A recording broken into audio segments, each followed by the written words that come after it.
When the military rejected him, he took the super soldier serum and became Captain America. It wasn't just an experiment, it was a last shot, a desperate plea to serve a nation he believed in more than anyone else ever could. At 5'4" and weighing barely over 100 pounds, Steve Rogers never looked like a soldier. But inside, he had the heart of a warrior, the soul of a protector, and a will that couldn't be crushed.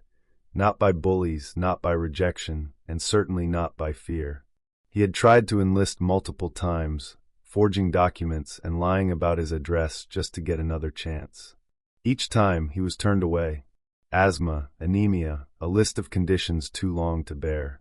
It wasn't just his body that was frail, it was his whole life. Orphaned young, constantly sick, Steve was the kind of person society often overlooked. But Steve never overlooked others.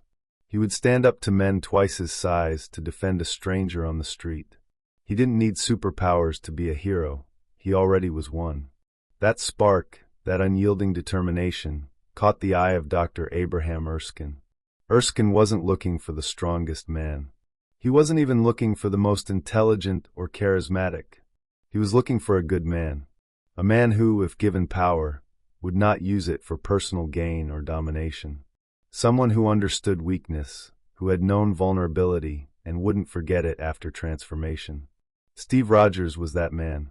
And so, with little fanfare but enormous consequences, Steve was selected for Project Rebirth. The serum itself was unlike anything the world had ever seen.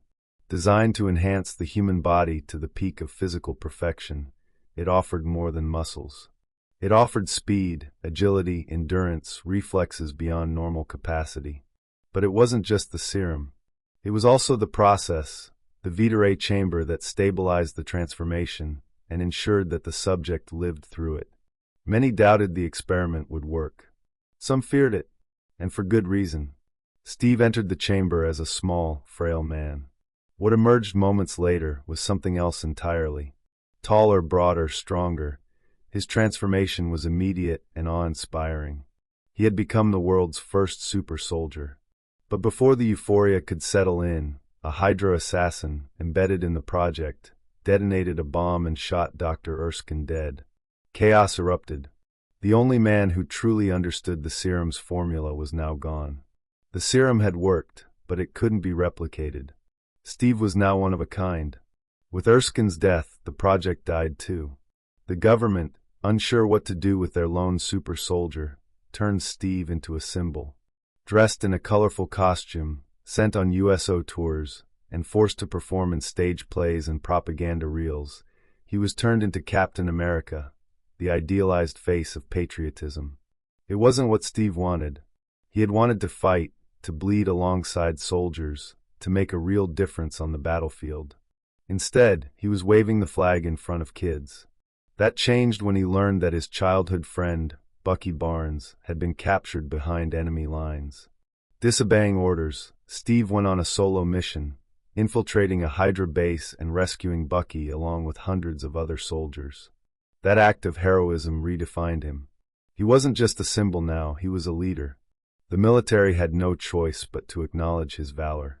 He was given command of the Howling Commandos, an elite unit that would strike fear into the hearts of Hydra and the Nazi regime. The war wasn't just being fought in trenches or airfields anymore.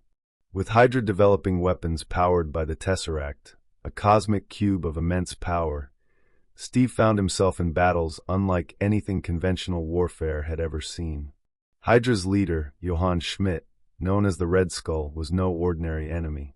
Having taken a version of the serum himself, Schmidt was powerful, deranged, and driven by an obsession to dominate the world. Captain America faced him head-on, leading missions to dismantle Hydra's weapon factories, disable their aircraft, and free occupied territories. Every mission was a gamble, a high-stakes push against impossible odds. But Steve Rogers thrived in the impossible. What defined him wasn't his strength or shield, but his courage and conviction. He was the kind of leader who inspired loyalty, someone soldiers followed not because they had to, but because they believed in him. Still, war takes its toll. Steve watched friends fall. He bore the pain of countless losses. Even Bucky, his best friend and comrade, was lost during a mission on a speeding train in the Alps. Steve blamed himself. The guilt never left him. But the war didn't stop, and neither could he. It all came down to one final mission. Hydra had developed a massive aircraft, the Valkyrie, armed with Tesseract-powered bombs capable of destroying entire cities. Steve boarded the plane in midair, fought his way through an army of Hydra soldiers, and confronted Red Skull in a desperate bid to stop global annihilation. The battle was intense, brutal, and costly. Red Skull, unable to control the Tesseract's power, was consumed by it and vanished into space. But the plane was still heading for American soil. With no way to disable it safely, Steve made the ultimate decision.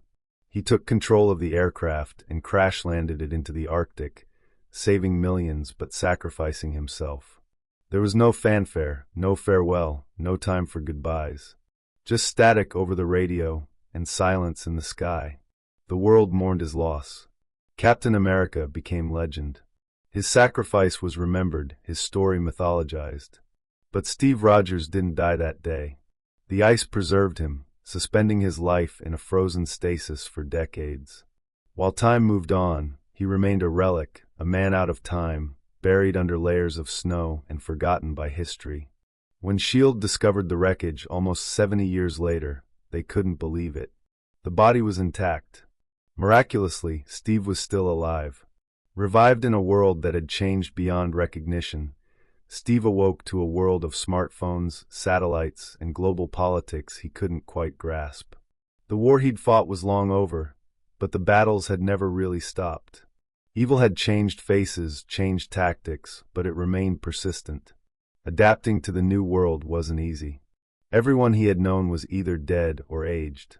The streets of Brooklyn were unrecognizable. The music, the slang, even the food, everything was foreign. But Steve didn't dwell on grief. He didn't crumble under the weight of time. Instead, he focused on what he did best, fighting for what's right. Nick Fury recruited him into the Avengers Initiative, a program designed to bring together extraordinary individuals to combat threats no single hero could face alone. Steve wasn't a god like Thor or a genius billionaire like Tony Stark, but he was the glue that held them together. His leadership, humility, and courage made him the moral compass of the team. He reminded them what heroism truly meant. From battling alien invasions to chasing rogue AI, Steve stood tall through every crisis. But one of the most personal battles came when he discovered Bucky was still alive, now brainwashed and turned into the Winter Soldier, an assassin with a trail of bodies behind him. Steve didn't see a killer. He saw his friend, and he was willing to fight the world to save him. His refusal to give up on Bucky led to a fracture within the Avengers. The Sokovia Accords, introduced to regulate superhumans, forced heroes to choose sides. Steve chose freedom. He couldn't let bureaucrats decide who got to help and who didn't. His stance put him at odds with Iron Man, splitting the Avengers and shattering the unity they once had. Even while branded a fugitive, Steve continued fighting. When Thanos arrived, a cosmic warlord determined to wipe out half of all life, Steve returned to the front lines. He gave everything he had in the Battle of Wakanda and later, in the climactic battle where the Avengers assembled one last time. Wielding Mjolnir, proving himself worthy of Thor's hammer, Steve fought with unmatched valor. He led armies against Thanos, refusing to yield even when hope seemed lost. And when victory came, when the Infinity Stones were returned to their rightful places in time, Steve made one final decision. He traveled back, not just to restore the timeline, but to live the life he never got to dance with Peggy Carter, to finally stop fighting. But even then, Steve remained selfless. He returned, aged and peaceful, passing his shield to Sam Wilson, the Falcon. A gesture that wasn't just symbolic, it was a transfer of legacy. Steve knew the world still needed heroes, just not him anymore. Captain America's story is not just about muscle or might. It's about character, sacrifice, resilience. It's the story of a man who never backed down, who believed in doing the right thing even when it was the hard thing. The scrawny kid from Brooklyn became a legend, not because of the serum, but because of the heart that beat within him long before he ever held a shield. And though he's no longer on the battlefield, the world he helped shape continues to move forward, inspired by his legacy. In every act of courage, every stand against injustice, the spirit of Captain America endures.